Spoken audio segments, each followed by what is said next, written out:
क्रोध हमारी सोचने समझने की शक्ति को नष्ट कर देता है। क्रोध में लिया निर्णय कभी भी उचित नहीं है। क्रोध हमारी बुद्धि में भटकाव पैदा करता है। अक्सर क्रोध के कारण हम गलत निर्णय ले लेते हैं, जिसके कारण कभी कभी हमारा सब कुछ नष्ट हो जाता है। क्रोध व्यक्ति के जीवन में सभी प्रकार की असफलताओं का मूल कारण है। लालच और वासना के अलावा क्रोध ऐसा तीसरा बड़ा कारण है जो हमें नर्क के द्वार की तरफ ले जाता है। क्रोध के कारण आप किसी का बुरा कर पाएं या न कर पाएं, पर आप अपना बुरा यकीनन कर लेते हैं। भगवान कृष्ण कहते हैं, हे अर्जुन, निस्संदेह मन बेचैन है और संयम करना कठिन है, लेकिन यह किसी भी निरंतर जोरदार साधना द्वारा वश में है, जैसे ध्यान, दृढ़ता के साथ और वैराग्य से। मन में उलझन, घबराहट और अशांति नहीं होनी चाहिए। बाहर चाहे कितनी भी बड़े डढ़ी दुविधा क्यों ना हो, यदि आप अंदर से शांत रहते हैं तो आप उस विपरीत परिस्थिति में भी सकारात्मक ऊर्जा महसूस करेंगे और सही निर्णय ले पाएंगे, जो वांछित लक्ष्यों को प्राप्त करने में मदद करता है। यदि आपको सफल होना है तो ध्यान एक व्यक्ति को सभी दुखों को दूर करने में मदद कर सकता है। ध्यान के द्वारा आपका मन शांत रहता है। आपके अंदर एक अद्भुत शक्ति है। यह एक सर्वोच्च शक्ति है जो आपको जीवित रखती है। आप कुछ भी कर सकते हो। इस छिपी हुई शक्ति पर हमेशा विश्वास करो। आप जो कर रहे हो उसे पूरे विश्वास के साथ करो। आपके अंदर की शक्ति हमेशा आपको सही बनाने के लिए आपके साथ होती है और आपको अद्भुत चीजें करने की ताकत देती है।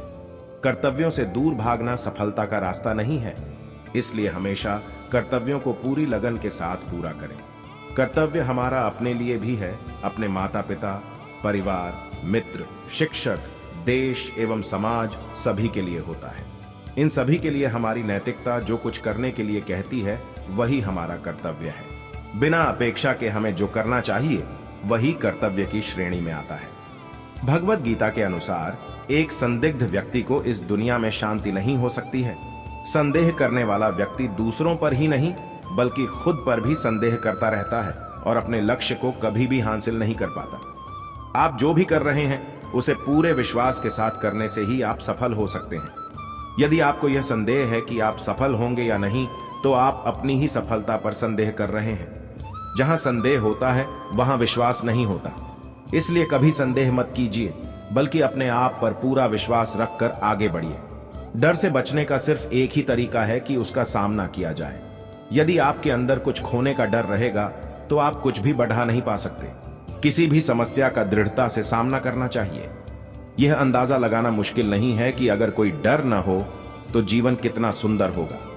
महाभारत में एक स्थिति थी जहां अर्जुन दुविधा में थे और वो कृष्ण से पूछते हैं कि क्या वह अपने ही महाभारत में एक स्थिति थी जहां अर्जुन दुविधा में थे और वो कृष्ण से पूछते हैं कि क्या वह अपने ही भाइयों के खिलाफ लड़ने के लिए सही हैं। कृष्ण ने उत्तर दिया कि तुम बुराई से लड़ रहे हो, चाहे वे तुम्हारे भाई ही क्यों ना हो। बुराई को नष्ट करना सही है। चाहे जो भी परिस्थिति हो, हमेशा धार्मिकता के मार्ग पर चलो। ध्यान करो और अपनी आत्मा से पूछो कि क्या सही है। आपके अंतरात्मा की आवाज भगवान की आवाज होती है। भगवान की आवाज को अंतरात्मा की आवाज के रूप में सुना जा सकता है और यह केवल तब किया जा सकता है जब हम कुछ समय के लिए शांत मन से ध्यान करते हैं। कर्म करना आपका कर्तव्य है। परिणामों की परवाह मत करें। आप आपके कर्म, अपने कर्तव्य को नियंत्रण कर सकते हैं, पर परिणामों पर आपका कोई भी नियंत्रण नहीं है। काम का फल आपका मकसद नहीं होना चाहिए और आपको कभी भी निष्क्रिय नहीं होना चाहिए। हमारे अधिकांश फैसले तब प्रभावित होते हैं जब हम उनके परिणामों के बारे में ज्यादा सोचने लगते हैं। यदि सिर्फ आप पुरस्कार के बारे में सोचते रहेंगे तो कर्म कैसे कर पाएंगे। इसलिए केवल कर्म करें। जो व्यक्ति परिणामों की चिंता नहीं करता वो कभी भी हार नहीं सकता। परिवर्तन संसार का नियम है, उसके लिए तैयार रहें।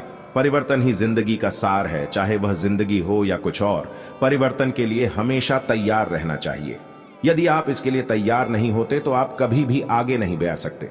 इसलिए परिवर्तन जरूरी है। अपने दिमाग को विचारशील बनाइए और मार्ग में आने वाली बाधाओं का सामना कीजिए। हमें यह जानना जरूरी है कि राहें कहां कहां तक जाएंगी तथा कहां तक ले जाना है, इसलिए हमेशा विचारशील बनकर रहिए। जब आप कार्रवाई के अपने पाठ्यक्रम पर फैसला कर लेते हैं तो अपने स्वयं के सफलता के मानकों को निर्धारित करें, अपनी खुद की सफलता को बेंचमार्क करें और फिर नई ऊंचाई बनाएं।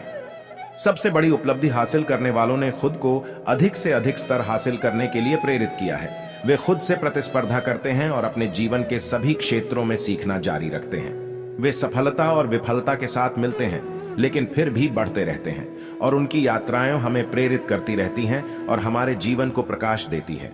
हमेशा विनम्र रहें। श्री कृष्ण सारी सृष्टि के स्वामी थे, फिर भी वे विनम्र थे और अपने बड़ों के प्रति सम्मान दिखाते थे, चाहे वह उनके माता पिता हों, शिक्षक हो या उनके निर्धन मित्र सुदामा।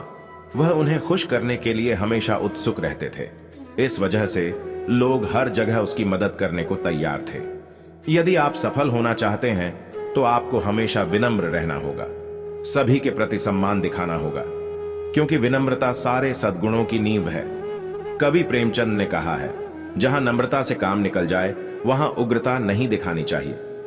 पूर्ण मनुष्य वही है जो पूर्ण होने पर और बड्ढा होने पर भी नम्र रहता हो और सेवा में निमग्न रहता हो। हमेशा एक रणनीति बनाकर चलें, अपनी स्थिति से अवगत रहें और व्यावहारिक रहें।